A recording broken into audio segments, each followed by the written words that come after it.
Xin chào tất cả mọi người. Hôm nay bầu trời mưa nhẹ, trang trại tôi bị ảnh hưởng bởi thời tiết. Thời tiết bắt đầu lạnh hơn. Những cành cây còn đọng đầy sương trên lá. Và đây là đàn gà trưởng thành của tôi, hôm nay chúng được 80 ngày tuổi. Một số con gà đã ra ngoài từ rất là sớm.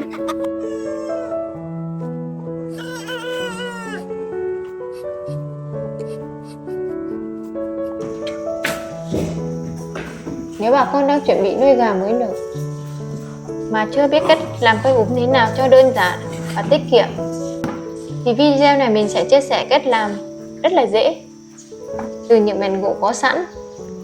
Trước tiên chúng ta tận dụng những thân gỗ nhỏ và gỗ thừa trong nhà, dùng đinh hoặc vít ghép lại với nhau.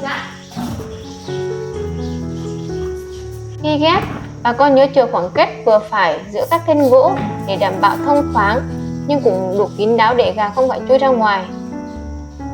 Sau khi làm xong các tấm phên, chúng ta bắt đầu dựng quây, đặt các tấm phên nối với nhau tạo thành một hình chữ nhật. Cách làm này rất tiện vì khi cần mở rộng hoặc thu gọn diện tích chăn nuôi, bà con chỉ cần thêm hoặc bớt các tấm phên.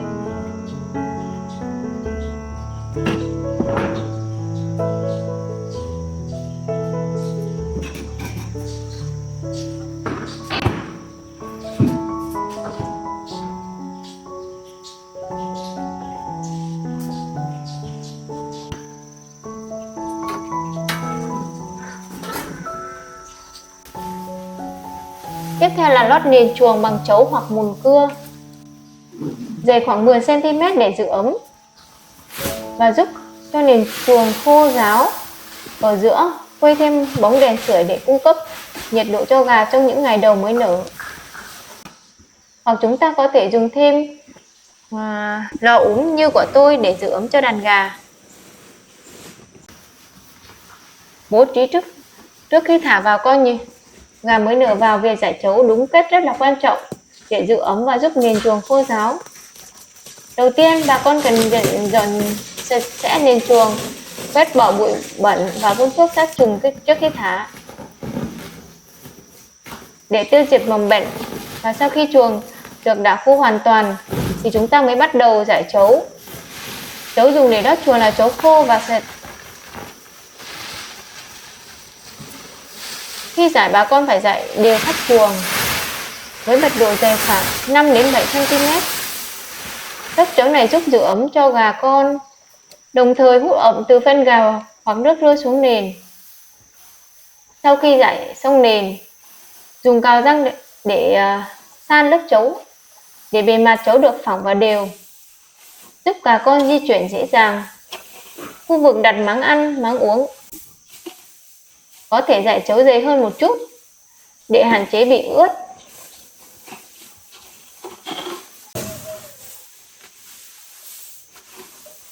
Trong những ngày đầu tiên, cần thường xuyên kiểm tra lớp chấu.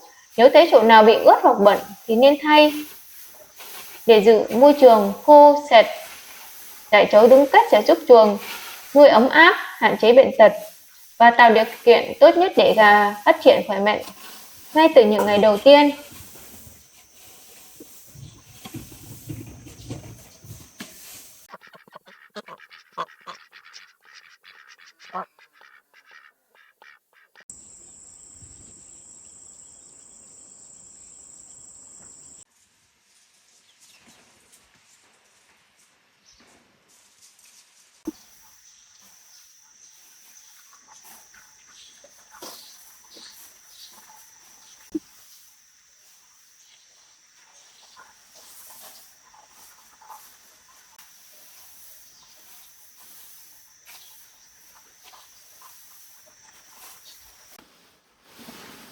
Vào những ngày trời lạnh hoặc gió, việc che chắn chuồng gà bằng bạt rất là cần thiết để tránh gió lùa, giúp gà con giữ ấm và phát triển tốt. Trước tiên, bà con phải chuẩn bị bạt hoặc ni lông dày. Chỉ tre xung quanh chuồng.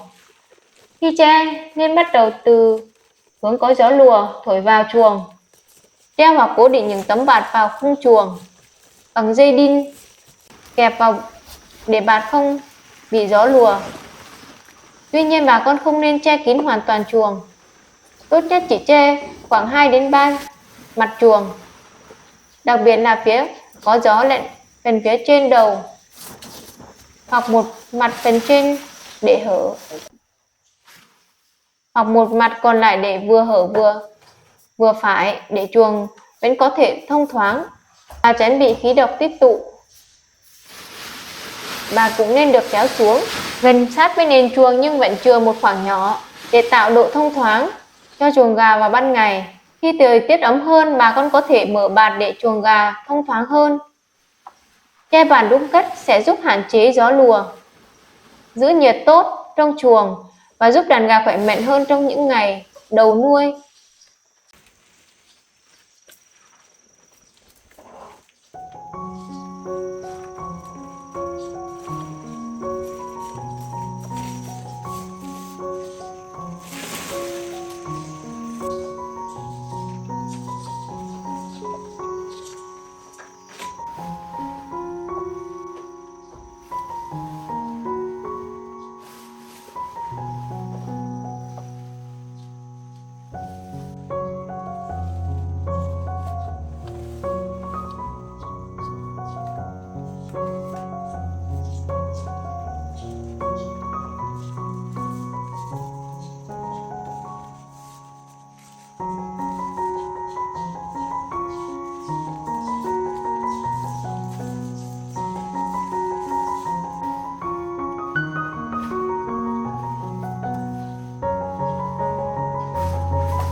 Khi nhận gà con mới nở về trại, việc thả từ hộp giấy ra quây úng cần thực hiện đúng cách để tránh làm gà hoảng loạn và hạn chế hao hụt. Trước khi thả gà, bà con chuẩn bị sẵn quây úng, nền chuồng đã được lót chấu khô, bóng đèn sưởi đã được bật trước khi thả gà về khoảng 1 đến 2 giờ để đảm bảo nhiệt độ trong quây đạt khoảng 32 đến 34 độ C. Đồng thời cần chuẩn bị máng ăn, máng uống trong quây. Khi bắt đầu thả gà, bà con nên nhẹ nhàng đưa các hộp vào quây úng, mở nắp hộp từ từ, tránh gây tiếng động lớn làm gà hoảng sợ. Sau đó dùng tay nhẹ nhàng bắt từng con để đặt xuống nền chấu trong quây. Không nên đổ cả hộp gà cùng một lúc thì làm gà dễ sợ và đè lên nhau. Với số lượng khoảng 3.000 con, bà con nên chia gà thả đều xung quanh quây để cho gà phân tán đều, và nên chia ra thả đều xung quanh quây úng gà để phân tán đều và dễ tìm nguồn nhiệt. Trong quá trình thả gà, cần quan sát phản ứng của gà. Nếu gà tụ lại quá đông dưới bóng đèn thì có thể nhiệt độ đang thấp. Nếu gà tản ra xa, có thể nhiệt độ đang quá nóng. Sau khi thả gà nên nhẹ nhàng đưa gà lại gần khu vực có máng nước để chúng nhanh chóng tìm được nước uống. Trong vài giờ đầu, bà con cần thường xuyên kiểm tra nhiệt độ để đảm bảo nhiệt độ luôn ấm cho gà, đảm bảo chúng phân bố đều để ăn uống tốt và thích nghi với môi trường mới. Thả gà đúng cách ngay từ ban đầu sẽ giúp đàn gà con ổn định và giảm stress và phát triển khỏe mạnh trong những ngày đầu nuôi.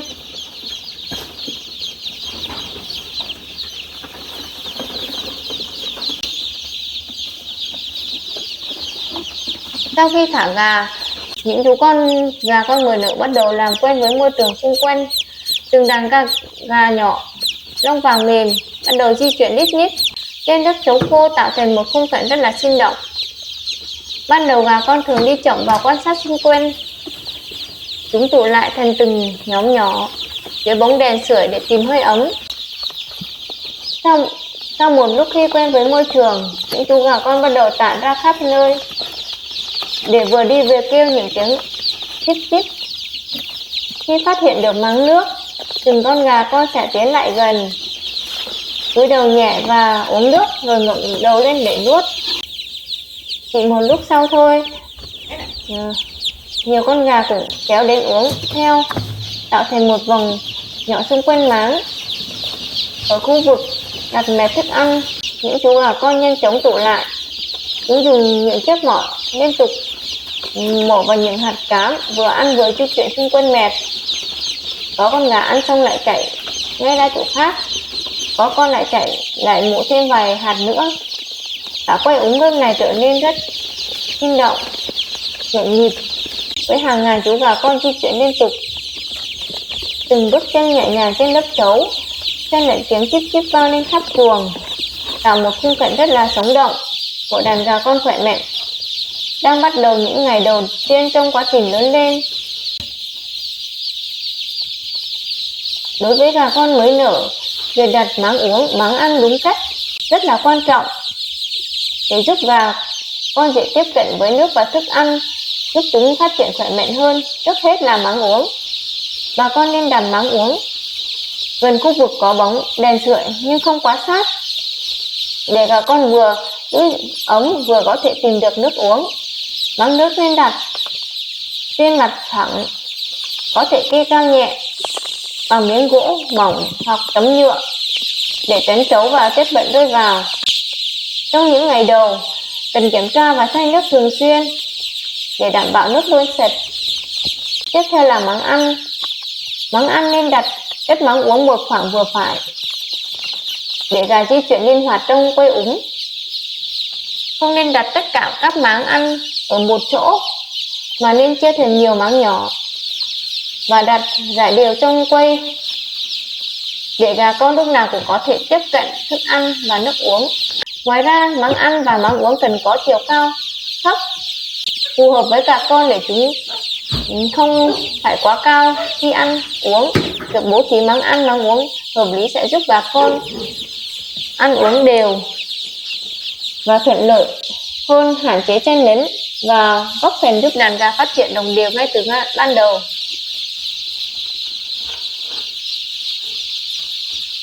Khi chăm sóc gà con mới nở trong quây úng, cách di chuyển của người nuôi cũng rất là quan trọng để tránh làm gà hoảng loạn hoặc bị dẫm.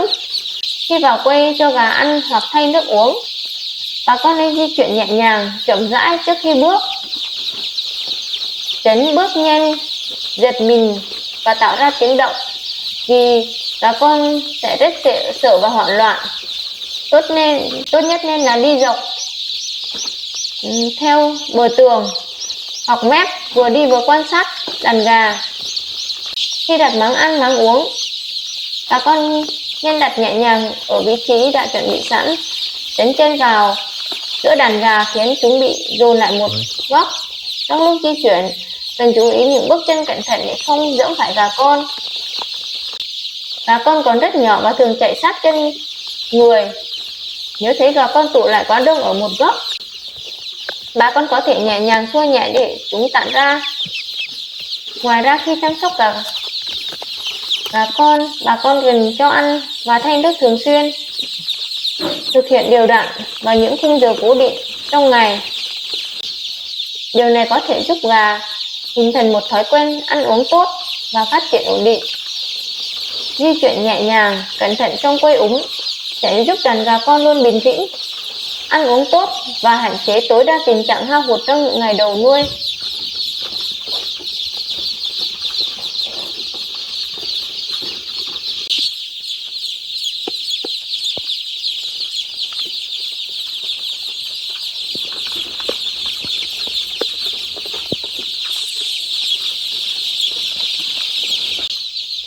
Trong những ngày thời tiết se lạnh, chỉ sử dụng bóng đèn sưởi là không đủ nhiệt giữ ấm cho đàn gà. Vì vậy mọi người có thể bổ sung thêm lò đốt củi để tăng nhiệt độ cho quây úng, giúp gà con luôn được giữ ấm. Trước tiên, với khoảng 3.000 con gà mới nở, mọi người nên bố trí 4 lò đốt củi trong khu vực quây úng. Các lò nên đặt cách nhau một khoảng vừa phải xung quanh quây úng để tạo ra nhiệt đều khắp cho đàn gà, tránh tình trạng chỗ quá nóng. Khi đốt lò, nên bắt đầu từ những thân củi nhỏ, củi khô để lửa dễ bén. Sau khi lửa đã cháy ổn định, bà con từ từ bổ sung thêm củi lớn. Duy trì nhiệt độ trong thời gian dài. Trong quá trình đốt, cần cho thêm củi từ từ, ít một, tránh cho còn quá nhiều một lúc để nhiệt độ tăng cao. Khi di chuyển vào quây để thêm củi, cần di chuyển nhẹ nhàng, tránh làm gà hoảng loạn. Đồng thời, luôn quan sát đàn gà. Nếu thấy gà tụ gần sưởi nghĩa là nhiệt độ còn thiếu. Còn nếu đàn gà tản xa thì có thể nhiệt đang quá nóng. Ngoài ra, cần để đảm bảo chuồng có nhiệt độ thông thoáng, phải để khói từ lò đốt không bị tích tụ trong quây úng. Việc bổ sung lò đốt củi đúng cách sẽ giúp duy trì nhiệt độ, đặc biệt trong những ngày đêm lạnh, giúp đàn gà khỏe mạnh và giảm hao hụt trong giai đoạn đầu nuôi. Chúc bà con nuôi gà thành công. Được.